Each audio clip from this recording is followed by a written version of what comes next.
വെല്ലുവിളി ഉണ്ടല്ലോ, അതെന്താ പേരോട് വിളിച്ച വെല്ലുവിളി? ഫർള് നമസ്കാര ശേഷമുള്ള കൂട്ടുപ്രാർത്ഥന. അവിടെ പറഞ്ഞിരുന്നു നമ്മള്, ഫർള് നമസ്കാര ശേഷമുള്ള കൂട്ടുപ്രാർത്ഥന അങ്ങനെ മാതൃകയില്ലാത്ത സംഗതിയാണ്. മഹാനായ നബി സല്ലല്ലാഹു അലൈഹി വസല്ലം അതിന് മാതൃക കാണിച്ചു തന്നിട്ടില്ല. അങ്ങനെ ഒരു നമസ്കാര ശേഷമുള്ള ഒരു കൂട്ടുപ്രാർത്ഥന അതിന് മാതൃകയില്ല. അത് സംബന്ധമായ ഇബാറത്തുകളും കാര്യങ്ങളും ഒക്കെ സംസാരിച്ചിരുന്നു. അപ്പൊ അന്ന് എന്ത് ചെയ്തു? പേരോട് എന്ത് ചെയ്തു?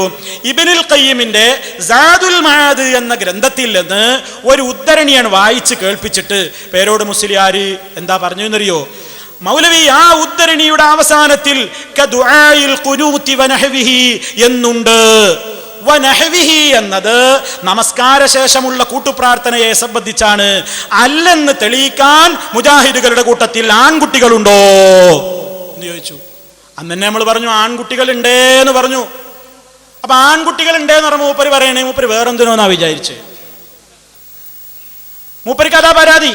മൂപ്പര് പറയണേ ആൺകുട്ടികൾ ഉണ്ടോന്ന് ഞാൻ ചോദിച്ചപ്പോ നിങ്ങൾ ആൺകുട്ടികൾ ഉണ്ടെന്നല്ല പറയണേ, കിതാബ് നോക്കാൻ നിങ്ങൾ പറഞ്ഞിട്ടില്ല. അതാർക്കും മനസ്സിലാവില്ലേ?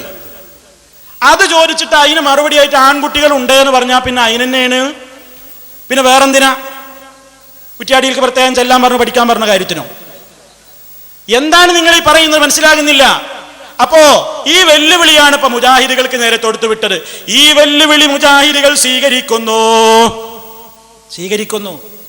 തിരിച്ചങ്ങോട്ടും ചോദിക്കട്ടെ, കദുആഇൽ ഖുനൂതി വനഹ്വിഹി എന്ന് ഇബ്നുൽ ഖയ്യിമിന്റെ സാദുൽ മആദിലെ ആ വാചകം നമസ്കാര ശേഷമുള്ള കൂട്ടുപ്രാർത്ഥനയെ കുറിച്ച് തന്നെയാണെന്ന് തെളിയിക്കാൻ AP സമസ്തയിൽ ആൺകുട്ടികളുണ്ടോ? ഉണ്ടെങ്കിൽ അവർ ഒരുങ്ങട്ടെ.